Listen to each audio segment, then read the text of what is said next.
ക്രിസ്തീയ ജീവിതം സൗഭാഗ്യ ജീവിതം കർത്താവിൻ കുഞ്ഞുങ്ങൾ ആനന്ദരായരും.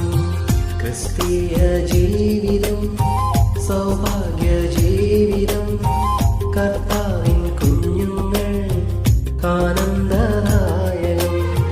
കഷ്ടങ്ങൾ